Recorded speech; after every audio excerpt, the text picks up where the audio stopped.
கர்த்தர் உங்களை ஆசீர்வதிப்பாராக. இந்த செய்தி நிச்சயமாய் நேற்று தினத்தில் இதுக்காக நான் தேவனோட சமூகத்தில் காத்திருக்கும் போது தேவன் எனக்கு பல ரகசியங்களை சொல்லிக் கொடுத்தார், பல ஆழமான சத்தியங்களை எனக்கு சொல்லிக் கொடுத்தார். இன்றைக்கும் ஆண்டவர் உங்களோடு கூட பேசுவார். என் தேவனாகிய கர்த்தருடைய சத்தத்தை நீங்கள் கேட்பீர்கள் என்று சொல்லி நான் விசுவாசிக்கிறேன். கொஞ்சம் உற்று கவனிக்க வேண்டுமா அன்போடு கேட்டுக்கொள்கிறேன். அதோடு கூட கொஞ்சம் நேரான நிறைய காரியங்கள் இருக்குது, ஆனால் நமக்கு ஆசீர்வாதமான விஷயங்கள். கொஞ்சம் பொறுமையாக உற்று கவனிங்க. கர்த்தர் நிச்சயமாய் இந்த முடிவில் நீங்கள் சொல்லுவீங்க, கர்த்தர் என்னோடு கூட பேசினார். ஹல்லேலூயா. கர்த்தர் நிச்சயமாய் நம்மோடு கூட பேசுவாராக. நம் செய்திக்குள்ளாய் கடந்து செல்வோம். தேவன் நிச்சயமாய் நம்மோடு கூட பேசுவாராக. இருக்கிற இடங்களில் முடிந்தால் வேதாமத்தை எடுத்துக்கொள்ளுங்க, சொல்லுகிற பைபிள் வசனங்களை நோட் பண்ணுங்க, அல்லது ஸ்க்ரீன்லேயே வசனங்கள்லாம் வரும், நீங்கள் பார்த்து தேவனுடைய வல்லமையை அறிந்து கொள்ளலாம், புரிந்து கொள்ளலாம், வார்த்தையில் இருக்கிற சத்தியங்களை அறிந்து கொள்ளலாம். நம்ம இப்பொழுது ஆமென் தேவனுடைய சத்தியத்தை கேட்போம். ஆமென். கர்த்தர் நல்லவர். ஆமென். எல்லோரும் சொல்லுவோமா? கர்த்தர் நல்லவர், கர்த்தர் நல்லவர், கர்த்தர் நல்லவர். ஹல்லேலூயா. கர்த்தர் நல்லவர். எல்லாம் சொல்லுவோமா? கர்த்தர் நல்லவர், கர்த்தர் நல்லவர், அவர் எப்போதும் நல்லவர். கர்த்தர் நல்லவர், அவர் எப்போதும் நல்லவர். ஆமென். நான் சின்ன வயசில் சண்டே ஸ்கூலில் எனக்கு சில காரியங்கள் ஞாபகத்தில் இருக்குது. முதல்ல சொல்லி கொடுத்து நம்ம எல்லோருடைய, நீங்கள் சின்ன வயசுலேயே சண்டே ஸ்கூல்லாம் போயிருந்தீங்கன்னா இந்த காரியம் முதலாவது நமக்கு டீச் பண்ணியிருப்பாங்க. என்ன டீச் பண்ணியிருப்பாங்கன்னா, ஃபர்ஸ்ட் காரியம்னா ஆதியிலே தேவன் வானத்தையும் பூமியும் சிருஷ்டித்தார் என்று சொல்லி அந்த கிரியேஷன்லேருந்து ஸ்டார்ட் பண்ணியிருப்பாங்க. கிரியேஷன் ஸ்டார்ட் பண்ணி ஆண்டோட படைப்புகளை சொல்லி கொடுத்துருப்பாங்க. அதுக்கப்புறம் ஆதாம் ஏவாளை பற்றி சொல்லி கொடுத்துருப்பாங்க. அது பின்பாக ஆதாம் ஏவாள் செய்த பாவங்களை குறித்து சொல்லியிருப்பாங்க. அதுக்கான தண்டனை, ஆண்டவர் என்ன தண்டனை கொடுத்தார் சொல்லி கொடுத்துருப்பாங்க, கற்றுக்கொண்டிருப்போம். அது பின்பாக விசேஷமாக காயின் ஆபேலோட பலிவை சொல்லி கொடுத்துருப்பாங்க. இந்த பலி பார்த்திங்கன்னா நிறைய பேரோட கவனத்தை ஈர்த்த ஒரு பலி. அதோடு கூடனா சில நேரத்தில் அந்த பலியோட ரகசியங்களை புரியாமலே இன்றைக்கு வரைக்கும் நிறைய பேர் இருக்கிறோம். ஆமென். ஆனால் எனக்கு சின்ன வயசில் சொல்லிக் கொடுத்த அந்த காரியங்கள் இன்னும் எனக்கு நினைவில் இருக்குது. என்னென்னா, காயினோட பலி ஆண்டவர் காயினோட பலி ஆண்டவர் தள்ளி வைத்தார், ஏற்றுக்கொள்ளவில்லை. ஆபேலோட பலி ஆண்டவர் ஏற்றுக்கொண்டார். ஆமென். ஆபேலோட பலி ஆண்டவர் ஏற்றுக்கொண்டார். எதுக்கு ஏற்றுக்கொண்டார்னா, ஆபேல் நல்ல கொழுமையான ஆட்டை எடுத்து வைத்தான். காயின் பழைய சொத்த காய்கறிகளை, பழங்களை கொண்டு வைத்ததுனால ஆண்டவர் அதை ஏற்றுக்கொள்ளவில்லை அப்படி சொல்லி எனக்கு சொல்லி கொடுத்தாங்க. அப்போது காயின் ஏன் எடுத்துகிட்டு வரல அப்படின்னு சொல்லி எனக்கு சின்ன வயசுலேயே சில யோசனைகள்லாம் இருந்துச்சு, அது கேள்விகள்லாம் இருந்துச்சு. ஆனால் நாளடைவில் ரொம்ப நாளாக இதை தான் நான் விசுவாசித்து இருந்தேன். காயின் ரொம்ப மோசமான அழுகி போன பழங்களை எடுத்து வச்சுருக்கா, அதனால தான் ஆண்டவர் ஏற்றுக்கொள்ளலை அப்படின்னு சொல்லி ரொம்ப நாளாக நான் யோசிச்சுட்டு இருந்தேன். ஆனால் நாளடைவில் தேவன் என்னோட கண்களை திறந்த பிறகு அதோட ஆழங்களை புரிந்து கொண்டேன். ஆனால் நேற்று தினத்தில் தேவன் இன்னும் அதிகமான சத்தியத்தை இதில் என்னோடு கூட பேசினார். ஹல்லேலூயா. இன்றைக்கு அந்த சத்தியம் நிச்சயமாய் நம்முடைய கண்களை திறக்கும் என்று சொல்லி நான் விசுவாசிக்கிறேன். காயினோட பலிகள் எதற்காக ஆண்டவர் ஏற்றுக்கொள்ளவில்லை? ஆபேலோட பலியை ஏன் ஆண்டவர் ஏற்றுக்கொண்டார்? ஆபேலை ஏன் ஆண்டவர் நேசித்தபடினாலே அதுக்கு ஆபேல் என்ன செய்தார் என்று சொல்லி சில காரியங்கள் நம்ம இன்னைக்கு பார்க்க போகிறோம். நிச்சயமாய் இந்த செய்தி உங்களோட மனக்கண்களை திறக்கும். தேவன் கூட இன்னும் ஒரு step closer, just closer walk with God என்ன சொல்லுவோம் இல்லையா, அது போல் இன்னும் ஒரு படி முன்பாக நம்ம அழைத்து சொல்லும் சொல்லி நான் விசுவாசிக்கிறேன். எபிரேயருக்கு எழுதின நிருபம் 11ஆம் அதிகாரம் 4ஆம் வசனம். எபிரேயர் 11:4. விசுவாசத்தினாலே ஆபேல் காயினுடைய பலியிலும் மேன்மையான பலியை தேவனுக்கு செலுத்தினான், அதனாலே அவன் நீதிமான் என்று சாட்சி பெற்றான். அவனுடைய காணிக்கைகளை குறித்து தேவனே சாட்சி கொடுத்தார், அவன் மரித்தும் இன்னும் பேசுகிறான்.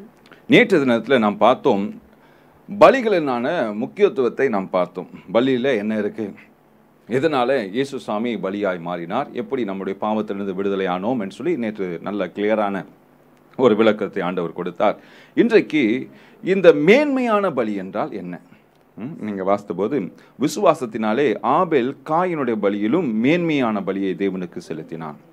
அப்போ காயின் செலுத்தினதை விட ஆபேல் செலுத்தினதுல என்ன வித்தியாசம், என்ன மேன்மை இருந்துச்சு, அப்படி என்ன அவர் செஞ்சுட்டார், எதனால ஆண்டவர் அந்த பலியை ஏற்றுக்கொண்டார் அப்படின்னு சொல்லி இன்னைக்கு திட்டவட்டமாக நாங்கள் பார்க்க போகிறோம், ஆராய்ந்து பார்க்க போகிறோம். அதே நேரத்தில் நல்லா தெரிஞ்சுக்கொள்ளுங்க, பலி இல்லாமல் இன்றைக்கு கிறிஸ்துவும் கிடையாது. நான் இதை ஆணித்தரமாக சொல்கிறேன், பலி இல்லாமல் கிறிஸ்துவும் கிடையாது. பலியை வைத்து தான் இன்னைக்கு ரட்சிப்பு இருக்கிறது. பலியை வைத்து தான் இன்றைக்கு நீங்களும் நானும் தேவனிடத்தில் நாம் பேசுவதற்கு, அவர் சத்தியத்தை கேட்பதற்கு, அவரோடு கூட அப்பா பிதாவே என்று சொல்லி அழைப்பதற்கு தேவன் நமக்கு அந்த ஆசீர்வாதத்தை, சுதந்திரத்தை ஆண்டவர் கொடுத்திருக்கிறார். அப்படின்னா இந்த பலி வந்து ரொம்ப ரொம்ப முக்கியம். கிறிஸ்துவத்தில் இயேசுவை பின்பற்றுவர்களுக்கு பலி மிகவும் முக்கியம். Sacrifice is very very important in a Christian life. இல்லை, நம்முடைய வாழ்க்கையில் பலி முக்கியம். ஆமென். ஸோ இன்றைக்கு இந்த மேன்மையான பலியை குறித்து நாம் பார்க்க போகிறோம். மேன்மையான பலி என்ன செய்யும், எதனால் அது மேன்மையான பலி ஆயிற்று, எதனாலே தேவன் அதை ஆசீர்வதித்தார்னு சொல்லி நாம் பார்க்க போகிறோம். நான் வாசித்த பகுதியில் ஒரே ஒரு பகுதியை நான் உங்களுக்கு காண்பிக்க விரும்புகிறேன். விசுவாசத்தினாலே ஆபேல் காயினுடைய பலியிலும் மேன்மையான பலியை தேவனுக்கு செலுத்தினான். மேன்மையான பலி, கர்த்தர் மேன்மையான பலியை பார்க்கிறார். அல்லேலூயா. ஆபேல் தேவனிடத்தில் பலியை கொண்டு வந்தான். அதை சாக்ரிஃபைஸ் ஆஃப் வர்ஷிப் என்று சொல்லலாம். அல்லேலூயா. அவனுக்கு கிடைத்ததெல்லாம் அவன் கொண்டு வரல, பிளைண்ட்லி அவன் கொண்டு வரல. ஏதோ கண்ணை மூடிட்டு ஏதோ ஒன்று கிடைச்சதுன்னு சொல்லி பொறுக்கிட்டு வந்து அந்த இடத்துல வைத்திடல. அவன் என்ன எடுத்துட்டு வந்தான்னா, கர்த்தருக்கு உகந்ததை கொண்டு வந்தான். அல்லேலூயா. கர்த்தருக்கு உகந்ததை, மேன்மையானதை கொண்டு வந்தான். நான் மறுபடியுமாய் உங்களுக்கு இன்றைக்கு 4 விஷயங்களை உங்களோடு கூட நான் தெளிவாக பேச விரும்புகிறேன். இந்த வசனங்கள்லாம் உங்கள் உள்ளத்தில் கண்டிப்பாய் பெரிய மாற்றத்தை கொண்டு வரும் சொல்லி நான் விசுவாசிக்கிறேன். 4 இம்பார்ட்டன்ட் திங். அதில் முதலாவது 3 காரியங்கள் நாம் பழைய ஏற்பாட்டிலிருந்து பார்க்க போகிறோம். கடைசி ஒரு காரியம் நாம் வந்து புதிய ஏற்பாட்டிலிருந்து பார்க்க போகிறோம். முதலாவது 3 காரியங்கள் நம் பழைய ஏற்பாட்டில் பார்க்க போகிறோம். கடைசி, அதாவது 4வது விஷயம் வந்து நம் புதிய ஏற்பாட்டிலிருந்து பார்க்க போகிறோம். முதலாவது ஆதியாகமம் 4ஆம் அதிகாரம் 4-5 வசனங்கள். ஆபேலும் தன் மந்தையின் தலையீற்றுகளிலும் அவைகளில் கொழுமையானவைகளிலும் சிலவற்றை கொண்டு வந்தான். ஆபேலையும் அவன் காணிக்கையும் கர்த்தர் அங்கீகரித்தார், காயினையும் அவன் காணிக்கையையும் அவர் அங்கீகரிக்கவில்லை. அப்பொழுது காயினுக்கு மிகவும் எரிச்சல் உண்டாகி அவன் முகநாடி வேறுபட்டது. இந்த இடத்துல 4ஆம் வசனத்தில் நாம் 3 காரியங்களை பார்க்கிறோம். ஆபேலோட பலியின் சிறந்த மேன்மையான பலியாய் எதனால் மாறிட்டுன்னு சொல்லி நான் பார்க்கிறோம். முதலாவது, காயின் தன் மந்தையிலிருந்து கொண்டு வந்தான். அல்லேலூயா. தன் மந்தையிலிருந்து கொண்டு வந்தான். இரண்டாவது, தலையீற்றை கொண்டு வந்தான். அந்த வசனங்கள் அப்படியே இருக்கட்டும் ஸ்க்ரீனில். முதலாவது மந்தையிலிருந்து கொண்டு வந்தான், இரண்டாவது தலையீற்றை கொண்டு வந்தான், மூன்றாவது கொழுமையானவைகளை கொண்டு வந்தான். அல்லேலூயா. நல்ல நல்ல மனசில் மனப்பாடம் பண்ணிங்க. முதலாவது மந்தை, இரண்டாவது தலையீற்று, மூன்றாவது கொழுமை. ஆண்டவர் நிச்சயமாக நம்மோடு கூட பேசுவாராக. இங்கே பாருங்க, காயனுக்கும் ஆபேலுக்கும் மிகப்பெரிய வித்தியாசம் என்னன்னா, காயனுக்கும் ஆபேலுக்கும் இருக்கிற மிகப்பெரிய வித்தியாசம் என்னன்னா, காயன் ஃப்ரூட்ஸை, பழங்களை கொண்டு வந்தான், காய்கறிகளை கொண்டு வந்தான், கனிகளை கொண்டு வந்தான். ஆபேல் மந்தையை கொண்டு வந்தான். இங்கே காயன் கொண்டு வந்தது ஜீவனும் இரத்தமும் இல்லாத ஒரு பொருள். ஆபேல் கொண்டு வந்தது ஜீவனும் இரத்தமும் உள்ள ஒரு பொருள். அல்லேலூயா. காயன் தன்னுடைய தகப்பனையும் தாயையும் ஃபாலோ பண்ணி பின்பற்றி அவன் செய்தான். நீங்கள் யோசிக்கலாம், எப்படி செய்திருப்பான் அப்படி சொல்லி கேட்டிங்கன்னா, அவர்கள் பாவத்தில் மாட்டிக்கொண்ட பிறகு, அவர்களோட கண்கள் திறந்த பிறகு அவங்க என்ன போய் தேடினாங்கன்னா, செடியில் மரத்தில் போய் தேடினாங்க. இலையை பறித்து வந்து அதை வந்து தங்களுடைய உடுப்பாய் மாற்றி கொண்டார்கள். அல்லேலூயா. ஆனால் தேவன் அது வந்து கரெக்டான உடை இல்லை என்று சொல்லி தேவன் ஒரு மிருகத்தை அடித்து அதோட தோலை எடுத்து ஆதாமுக்கும் ஏவாளுக்கும் கொடுத்தார். இப்போ புரியும் நினைக்கிறேன். காயன் எங்கேருந்து அந்த ஐடியாவை பிடிச்சிக்கிட்டான்னா, அப்பா அம்மா இப்படி தான் செஞ்சாங்க அப்படின்னு சொல்லிட்டு அவங்க அப்பா அம்மாவை ஃபாலோ பண்ணா. ஆனால் ஆபேல் என்ன பண்ணுறாருன்னா, தன்னுடைய தேவனை பின்பற்றுகிறார். தேவன் எப்படி கொடுத்தாருன்னு சொல்லி பின்பற்றுகிறார். இப்போ புரியும் நினைக்கிறேன். காய்கறிகளை எடுத்து கொண்டு வந்தான், ஆதாம் ஏவாளை பின்பற்றி. ஆபேல் என்ன பண்ணுறாருன்னா, தேவனை பின்பற்றி அந்த மாம்சமும் ரத்தமும் இருக்கிற பொருளை, அந்த மிருகத்தை தேவனுக்கு பலியாய் கொடுக்குறான். ஓகே. ஸோ இப்போ நமக்கு தெளிவாக புரியுது, காயன் எதை ஃபாலோ பண்ணுறான்னா, அவங்களோட பெற்றோர்களோட பேட்டர்னை ஃபாலோ பண்ணுறான். ஆபேல் தேவனுடைய பேட்டர்னை ஃபாலோ பண்ணுகிறார். அல்லேலூயா. அல்லேலூயா. பாருங்கள், எவ்வளோ ஆழமான சத்தியங்கள் இருக்கிறதுன்னு சொல்லி நாம் அறிந்து கொள்வோம். எல்லா சூழ்நிலையிலும் நீங்கள் யாரை ஃபாலோ பண்ணணும்னா, தேவனாகிய கர்த்தரை மாற்றமே நீங்கள் ஃபாலோ பண்ணணும். அவரோட திட்டங்களை ஃபாலோ பண்ணணும். அவர் செய்தபடியே நீங்கள் செய்தீங்கன்னா உங்களோட பலி நிச்சயமாய் அங்கீகரிக்கப்படும். ஹல்லேலூயா, ஆமென். அவர் செய்த பிரகாரமே தேவன் என்னெல்லாம் நமக்கு சொல்லி கொடுக்கிறாரோ அதன்படியே நாம் செய்வோமானால் தேவன் நிச்சயமாய் நம்மை ஆசீர்வதிப்பார். பல சூழ்நிலையில் நாம் மனிதர்களை பின்பற்றுவோம். காயினை போல மனிதர்களோட செயல்களை நாம் பின்பற்றி வாழ்வோம். ஆனால் இந்த இடத்துல நீங்கள் பார்த்தீங்கன்னா ஆபேல் தேவனுடைய செயல்பாடுகளை அறிந்து கொண்டபடியினாலே, தேவனுடைய திட்டங்களை அறிந்து கொண்டபடியினாலே என்ன பண்ணார்னா அந்த இடத்துல ஆபேல் தேவனுக்கு உகந்ததை கொண்டு வருகிறான். ஹல்லேலூயா, ஆமென். இங்கே முதலாவது ஆதியாகமம் 4ஆம் அதிகாரத்தில் 4ஆம் வசனம், ஆபேல் தன் மந்தையின் தலையீற்றிலும் அவைகளின் கொழுமையிலும் சிலவற்றை கொண்டு வந்தான். ஆமென். இங்கே 4 விஷயங்களை நான் உங்களோடு கூட பேச விரும்புகிறேன். கர்த்தர் நிச்சயமாக உங்களோடு கூட பேசுவார்னு சொல்லி நான் விசுவாசிக்கிறேன். இங்கே முதலாவது மந்தையிலிருந்து. ஆமென். நான் ஏற்கனவே சொன்னது போல நல்லா கவனிங்க, மந்தையிலிருந்துன்னா ஆண்டவருக்கு எப்போவுமே ஒரு ஃபார்முலா இருக்குது. அதை நேற்று தினத்தில் நாம் பார்த்தோம். அந்த ஃபார்முலா படி செல்லும் போது தான், அவர் செய்த பிரகாரம் அவர்களோட திட்டத்தின்படி நாம் செல்லும் போது தான் கர்த்தர் நம்மை ஆசீர்வதிப்பார். நம்மளுடைய பேட்டர்ன், நம்மளோட திட்டங்களை எடுத்துகிட்டு போய் ஆண்டவர் சித்தத்துக்குள்ளே நுழைக்க முடியாது. அதுக்கு எப்போதுமே ஆண்டவர் அக்செப்ட் பண்ணிக்க மாட்டார், அதை தள்ளி விட்டுருவார். நான் நேற்றே சொன்னேன், பேதுரு இயேசுவிடத்தை சொல்லும்போது, ஆண்டவரே இந்த சிலுவைக்கு நீங்கள் போகவே கூடாது, இது உங்களுக்கு தேவையில்லாத விஷயம், நீங்கள் அதில் தலையிடாதீங்க, அது கிட்ட போகாதீங்க, இது வேண்டாம் அப்படி சொன்னேன். இயேசுசாமி ஒரே வார்த்தை சொன்னார், பேதுருவை பார்த்து, அப்பாலே போ சாத்தானே. இந்த திட்டத்துக்கு விரோதமாக யார் செயல்பட்டாலும் தேவனுக்கு அது பிடிக்கவே பிடிக்காது. அப்படிப்பட்ட திட்டங்களில் நீங்கள் இன்னைக்கு இருப்பீங்கன்னா உங்களுடைய பேட்டர்ன், உங்களுடைய சித்தம், இதுதான் ஆண்டவர் எனக்கு வேண்டும், இதுதான் மேன்மையான காரியம் சொல்லி நீங்கள் பிரியப்படுகிற காரியங்களை ஆண்டோட பாதத்தில் கொண்டு போய் வைக்காதீங்க, ஆண்டோட வழியில் கொண்டு போய் வைக்காதீங்க, ஆண்டோட திட்டத்தில் கொண்டு போய் வைக்காதீங்க. அது ஆண்டவர் அதை புறக்கணிப்பார். ஹல்லேலூயா, ஆண்டவர் புறக்கணிப்பார். இரண்டாவது ஆபேல் செய்த காரியம்னா, ஆபேல் தன் மந்தையிலும், ஏற்கனவே முடிச்சிட்டேன். இரண்டாவது தலையீற்றிலும் அவைகளை கொழுமைகளும் சிலவற்றை கொண்டு வந்தான். இந்த இடத்துல நாம் பார்க்கிறோம் என்னன்னா, தலையீற்றிலும், தலையீற்றுனா என்னன்னா, எப்பவுமே ஆண்டவர் தனக்கு பிடித்தமானது என்னன்னா, முதலாவது த ஃபர்ஸ்ட் திங் எதுவாக இருந்தாலும் முதலாவது தேவனுக்கு பிடிக்கும். ஹல்லேலூயா, முதலாவது. உங்கள் வாழ்க்கையில் கூட ஆண்டவர்கிட்ட நிறைய முறை நிறைய ஃபேமிலியில் இது ஒரு பழக்கமாக இருக்கும். அவங்க வீட்டில் ஒரு கார்டனில் ஒரு ஃப்ரூட் வந்துருச்சுன்னா, அந்த பப்பாளி மரத்தில் ஒரு பப்பாளி வந்துருச்சுன்னா முதல்ல எடுத்துகிட்டு போய் ஆண்டவருக்காக கொடுப்பாங்க, சபையில் கொடுப்பாங்க. அது என்னவாக இருக்கும், வெண்டைக்காய் செடியில் வெண்டைக்காய் வந்தால் அதெல்லாம் உடச்சிட்டு எடுத்துகிட்டு போய் முதல்ல ஆண்டவர் கொடுப்பாங்க. நான் பார்த்தீங்கன்னா ஆண்டவர் எப்பொழுதுமே அந்த அந்த முதல் ஸ்தானத்தை விரும்புகிற தேவன். நீங்கள் பார்த்தீங்கன்னா யாத்திராகமம் 13ஆம் அதிகாரம், யாத்திராகமம் 13ஆம் அதிகாரம் 2ஆம் வசனம். யாத்திராகமம் 13:2. இஸ்ரவேல் புத்திரருக்குள் மனிதரிலும் மிருக ஜீவன்களிலும் கற்பந்திறந்து பிறக்கிற முதற் பேர் அனைத்தும் எனக்கு பரிசுத்தப்படுத்து, அது என்னுடையது என்றார். ஆமென். இந்த இடத்துல நம்ம என்ன பார்க்கணும்னா, பாருங்க, ஆபேலுக்கு அந்த தரிசனமாக அவன் பெற்றுக்கொண்ட தரிசனத்தின்படி என்ன பண்றான்னா, ஆண்டவருக்கு தன் மந்தையிலிருந்து தலையீற்றை கொண்டு வந்தான், மேன்மையானதை, உகந்ததை, ஃபர்ஸ்ட் பார்ன். நம்ம கூட எங்கள் அம்மா கூட என்னென்னா, எங்கள் வீட்டில் நாங்கள் 4 பசங்க, எங்கள் அக்கா, அதுக்கப்புறம் அண்ணன், 3வது நான், அது பின்பாக எனக்கு ஒரு தங்கச்சி. ஸோ நாங்கள் 4 பேர். ஸோ ஆண் வசனமும் சொல்லுது, ஆண் பிள்ளை முதல் பிறக்கிற ஆண் பிள்ளை கர்த்தருடையதுன்னு சொல்லி நம் வசனங்கள் இருக்கிற நேரம் இல்லை, அதனால் நான் அதை காண்பிக்க முடியவில்லை. ஆனால் நீங்கள் பார்த்தீங்கன்னா எங்கள் அம்மா அப்பாவும் அம்மாவும் எங்கள் அண்ணனை தான் ஊழியத்துக்காக ஒப்பு கொடுத்தாங்க.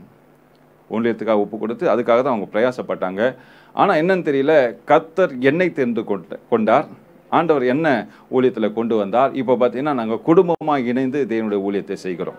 ஆமீன். ஆண்டவர் பாருங்க எப்படியாவது தன்னுடைய வேலையை செய்ய வைப்பார். ஆமீன். ஸோ இந்த இடத்துல ஆபேலுக்கு இருந்த தரிசனம்னா, பழைய ஏற்பாட்டின்படியே முறைமையின்படியே இந்த ஃபர்ஸ்ட் பார்ன், முதல்ல பிறக்கிற அந்த பிள்ளையாக இருந்தாலும் சரி, அது மிருக ஜீவனாக இருந்தாலும் சரி, எல்லாவற்றிலும் முதன்மையானது கர்த்தருடையது. காயன் என்ன பண்ணுறான்னா, ஏதோ எல்லாவற்றையும் அவன் மேபி பெஸ்ட் ஃப்ரூட்டை கொண்டு வந்திருக்கலாம், எல்லாவற்றிலும் அழகான பழங்களை கொண்டு வந்திருக்கலாம், காய்கறிகளை கொண்டு வந்திருக்கலாம். ஆனால் இந்த ஃபஸ்ட்டு ஃப்ரூட் இருக்குது பார்த்தீங்களா, அதுதான் கர்த்தருக்கு பிடிக்கும், அதுதான் கர்த்தருக்கு பிடிக்கும். நீங்கள் கூட பார்த்தீங்கன்னா யாத்திராகமம் 12 நம்ம வாசிப்போமே. யாத்திராகமம் 12. கற்பந்திறந்து பிறக்கும் அனைத்தையும் உனக்கு இருக்கும் மிருக ஜீவன்களின் தலையீற்றனைத்தையும் கர்த்தருக்கு ஒப்பு கொடுப்பாயாக, அவைகளில் உள்ள ஆண்கள் கர்த்தருடையவைகள். ஆமென். அவைகளில் ஆண்கள் கர்த்தருடையவைகள். அதுக்கு முன்பாக நீங்க பார்த்தீங்கன்னா, கர்ப்பம் தெரிந்து பிறக்கிற அனைத்தும் உனக்கு இருக்கும் மிருக ஜீவன்களிலும் தலையீற்றை அனைத்தையும் கர்த்தருக்கு ஒப்பு கொடுப்பாயாக. அப்போ whichever comes first it belongs to God. எதுவாக இருந்தாலும் முதல் காரியம் கர்த்தருக்கு. முதல் காரியம் கர்த்தருக்கு நீங்கள் ஒப்பு கொடுக்க வேண்டும். ஹல்லேலூயா. நீங்கள் யோசேப்பு மேரியோட மரியாளோட அந்த அவள் செய்த காரியங்களை நான் உங்களுக்கு காண்பிக்க விரும்புகிறேன். லூக்கா 2ஆம் அதிகாரம் 22, 23 வசனங்கள் நாம் வாசிக்கும் போது, லூக்கா 2, 22, 23.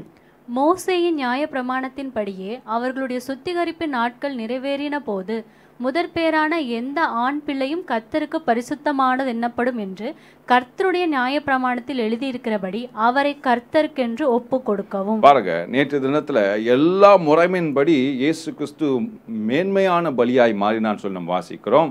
அதே போலதான் இந்த இடத்துல கூட என்னன்னா, இயேசு கிறிஸ்துவோட வாழ்க்கையில எல்லாவற்றையும் நேர்த்தியாய் கடைபிடிக்கப்பட்டுள்ளது. ஹல்லேலூயா. இங்க பாருங்க, முதன்மையான பிள்ளை, அவளோட குடும்பத்தில் முதல் பிறந்த குழந்தை. அதனால என்ன பண்ணுறாங்கன்னா, கர்த்தருக்கு ஒப்பு கொடுக்கும்படியாய் கொண்டு வந்தார். அது பின்பாக பெரிய சத்தியம் இருக்கிறது. அவள் என்ன பலி விட்டாங்க, எதற்கு பலி விட்டாங்க, அது போல் நிறைய காரியங்கள். அதுக்குள்ள நம்ம செல்வதற்கு நேரம் இல்லாதபடினால நான் இந்த டாபிக் வந்து அப்படியே இன்னும் கடந்து செல்லுகிறேன். ஐ மீன், நம்ம குடும்பத்தில் கூட எல்லாமே ஏன் கர்த்தர் வந்து தலையீற்றை விரும்புகிறார்? ஃபர்ஸ்ட் பார்ன் எதுக்கு ஆண்டவர் வேணும், எதற்காக கேட்கிறார் அப்படின்னு சொல்லி நீங்கள் பார்த்தீங்கன்னா, எனக்கு வந்து 2 பெண் பிள்ளைகள். அதில் குழந்தை பிறந்த போது வந்து பார்த்திங்கன்னா மிகவும் சந்தோஷம் மனசுக்குள்ளே எல்லாருக்குமே. குழந்தை பிறந்த எல்லாருக்குமே பார்த்திங்கன்னா, முதல் குழந்தை பிறந்த உடனே நம்ம உலகத்திலே பெரிய ஒரு ஆசீர்வாதத்தை பெற்றுக்கொண்ட மாதிரி. அது முதல் குழந்தையாக இருக்கலாம், அல்லது முதல் சேலரியாக இருக்கலாம், முதல் ஆசீர்வாதமாக இருக்கலாம், முதல்ல நீங்கள் பெற்றுக்கொண்ட டிகிரியாக இருக்கலாம், நீங்கள் முதல்ல பெற்றுக்கொண்ட பெரிய ஒரு நன்மையாக இருக்கலாம். எல்லாவற்றிலும் இந்த ஃபர்ஸ்ட் திங் வந்து பெஸ்ட்டாக இருக்கும். அதை எப்படியாவது அதை ரொம்ப நேசிப்போம், அது ரொம்ப வாஞ்சிப்போம். ஐயோ, இதை எப்படியாவது பெற்றுக்கொள்ளணும் அப்படி சொல்லி நம்ம இந்த தலையீற்றை ரொம்ப நேசிப்போம். ஆனால் ஆண்டவர் சொல்றாரு, நீ நேசிக்கிற பார்த்தியா, அந்த தலையீற்று எனக்கு வேணும். அப்படின்னா நீ இந்த தலையீற்றை நேசிக்காத, என்ன முதல்ல நேசி என்று சொல்லி ஆண்டவர் சொல்லுகிறார். அல்லேலூயா. அந்த தலையீற்றை நீ எனக்கு கொடுக்கும்போது பாரு, மற்ற எல்லாவற்றிலும் இந்த பொருட்கள் மேலேயோ இந்த மனிதர்கள் மேலேயோ உன்னோட ஆசீர்வாதத்தின் மேலே நீ கவனம் செலுத்தாத, அதை எனக்கு கொடுத்துட்டு என் மேலே நீ கவனம் செலுத்து. இதுக்கு பின்பாக நடக்க போகிற எல்லாவற்றையும் நான் ஆசீர்வாதமாய் மாற்றுவேன் கர்த்தர் சொல்லுகிறார். ஹல்லேலூயா. ஆமென். நீங்கள் பாருங்கள், ஒரு கார்டன் இருக்குது. அந்த கார்டனில் நீங்கள் ஒரு ஆப்பிள் செடியை வளர்க்குறீங்கன்னு வச்சுக்கல. இந்த ஆப்பிள் செடியை நீங்கள் டெய்லி தண்ணி ஊற்றுறீங்க. தண்ணி ஊற்றி அதுக்கு உரம் போட்டு அதை பாதுகாத்து அதுக்கு தேவையான வெயில் படாமல், வெயில் எந்த அளவுக்கு அது மேலே படணும் சொல்லி எல்லாத்தையும் கவனித்து ஒவ்வொரு நாளும் தேவையில்லாத இலைகள் வந்து அதை கத்திரித்து இது போல் பல விதத்தில் நீங்கள் பாதுகாக்கிறீங்க. முதல்ல சின்ன ஒரு மொட்டு விட்டவன் ரொம்ப சந்தோஷமாக இருக்கும். மேபி அதை ஃபோட்டோலாம் எடுத்து நீங்கள் ஸ்டேட்டஸ் கூட வைக்கலாம். இதெல்லாவற்றையும் செய்து கடைசியில் என்ன ஆகும்னா, அந்த முதல் கனி வெளியே வருது பார்த்தீங்களா, அப்போ உங்களுக்குள்ள ஒரு எண்ணம் இருக்குன்னா, அதை எப்படியாவது ருசித்து பார்க்கணுமேன்னு ஒரு எண்ணம் வரும். நான் ஆண்டவர் சொல்றாரு, அதுதான் எனக்கு வேண்டும். அப்படின்னா நீ பாதுகாத்து பொத்தி வளர்த்து எல்லாவற்றையும் ஆசைப்பட்டு செஞ்ச பத்தியா, அந்த ஆசைகள் எல்லாம் என்னன்னா கர்த்தருக்கு நீ கொடுத்துரு. எவ்வளோ பெரிய விஷயத்தை ஆண்டவர் கேட்டாலும் அது கொடுப்பதற்கு நான் ரெடி. கர்த்தரை முன்பாகவே இந்த தலையீற்றை ஒதுக்கி வைத்து விட்டு கர்த்தர் அந்த இடத்துல வை. ஸோ ஆண்டவர் என்ன பிரியப்படுறாருன்னா, எல்லாவற்றிலும் என்ன முதன்மையாக வைத்து நீ செயல்படு. ஆபேல் அதை தான் செய்தார். அல்லேலூயா. தன்னோட அந்த மந்தையில தலையீற்றை கொண்டு வந்தான். அல்லேலூயா. நீங்கள் கூட இன்னொரு சம்பவத்தை கூட நான் உங்களுக்கு காண்பிக்கிறேன். ஒரு குடும்பத்தில் இந்த சேலரி வந்து ஒவ்வொரு மாதமும் நாம் வாங்குகிறோம். இந்த டைத்து பற்றியோ ஆஃபரிங் பற்றியோ நான் பேசவில்லை. பட் ஆனால் இது ஒவ்வொரு குடும்பத்திலும் இது போல் நீங்கள் செய்து பாருங்கள். அது ஒரு பெரிய ஒரு ரகசியம் இருக்குது, பெரிய ஒரு ஆசீர்வாதம் இருக்குது. எனக்கு வந்து சேலரி கிடையாது. நான் மாதம் சேலரி எடுக்கிறதே கிடையாது. எதெல்லாம் ஆண்டவர் கொடுக்குறா அதை அப்படியே அட்ஜஸ்ட் பண்ணி ஓட்டிகிட்டு போயிட்டே இருக்கும். ஏன்னா மோஸ்ட்லி வரதெல்லாம் வந்து ஊழியத்தெல்லாம் விதைச்சிட்டு இருக்கோம். ஸோ எனக்கு பெருசாக சேலரி கிடைக்காது.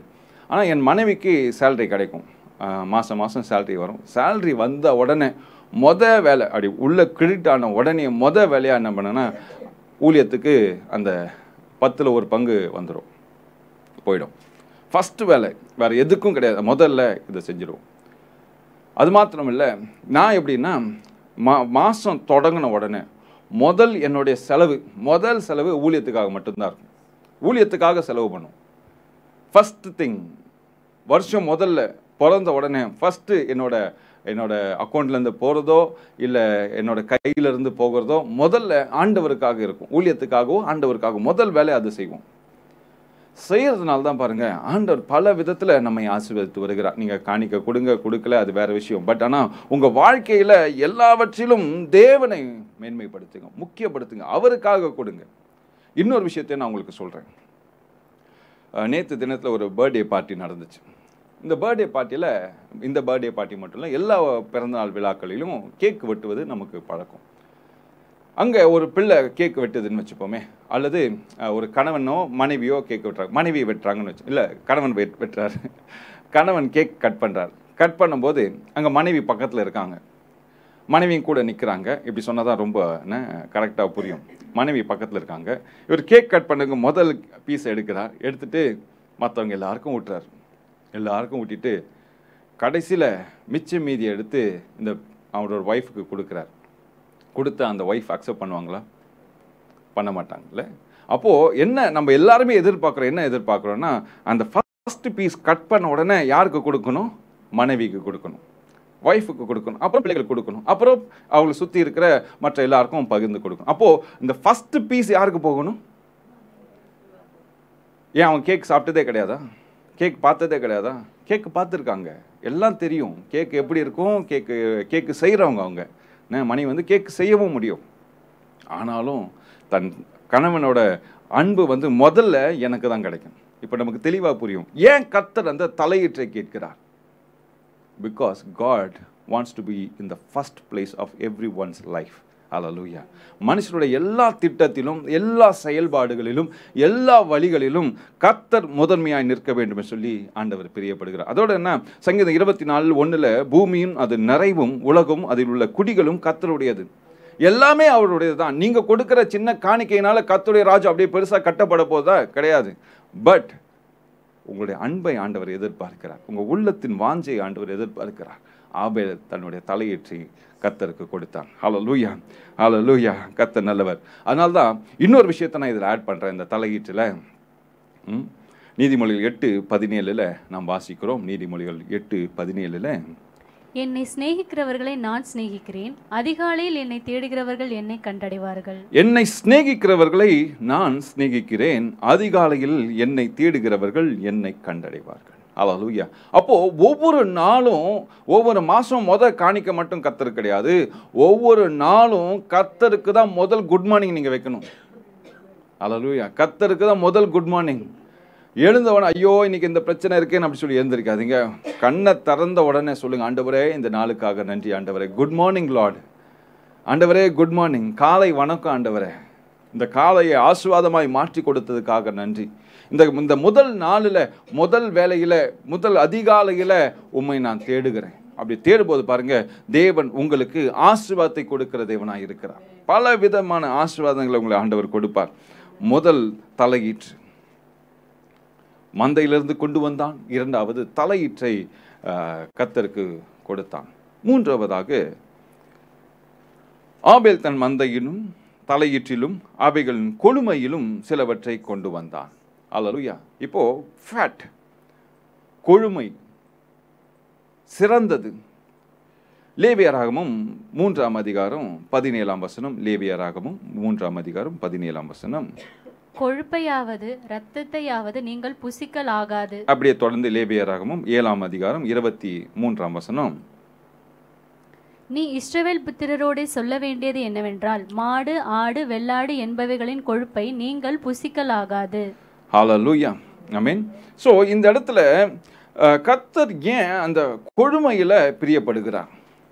நீங்கள் பார்த்தீங்கன்னா மிருகத்தோட சரீரத்தில் அந்த richest part of the body is the fat. இந்த ஃபேட்டு பார்த்தீங்கன்னா, கொழுமை பார்த்தீங்கன்னா ஒரு சரீரத்தில் மிகவும் முக்கியம். நல்ல கொழுப்பு இருக்குது, கெட்ட கொழுப்பு இருக்குது. இந்த நல்ல கொழுப்பு குறைஞ்சிச்சுன்னா நீங்கள் ரொம்ப மோசமான சூழ்நிலைக்கு போயிடுவீங்க. அதுதான் நமக்கு எனர்ஜி கொடுக்குற ஒரு ஒரு ஒரு எனர்ஜி ட்ரிங்க் மாதிரி அது. அந்த கொழுப்பு நமக்குள்ளாக, நல்ல கொழுப்பு நமக்குள்ளாக இருக்கும்போது தான் நம்ம செயல்பட முடியும், வல்லமையாக செயல்பட முடியும், ஸ்ட்ராங்காக ஃபீல் பண்ண முடியும். ஆனால் இந்த கொழுப்பு நம்மளிடத்துலேருந்து எடுக்கப்படுமே ஆனால் நாம் தோய்ந்து போயிடுவோம், சோர்வாய் மாறி விடுவோம், நம்மளால் எந்த வேலையும் சுறுசுறுப்பாக சேர முடியாது. ஆமென். இங்கே பாருங்கள், மார்க் 12:30 நாம் வாசிக்கிறோம். மார்க் 12:30,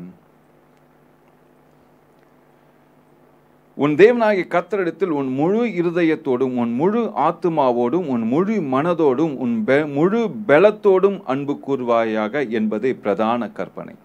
அப்போ இந்த மனுஷனோட உடம்புல இருக்கிற அந்த பலம் எங்க இருக்குன்னா அந்த கொழுப்புல இருக்கிறது. அந்த கொழுப்பு என்னன்னா கர்த்தருடையது. அப்போனா உங்களுடைய சரீரத்துல இருக்கிற அந்த பலன் யாருன்னா அவர் தான், அதை கொடுப்பவர் அவர். அல்லேலூயா.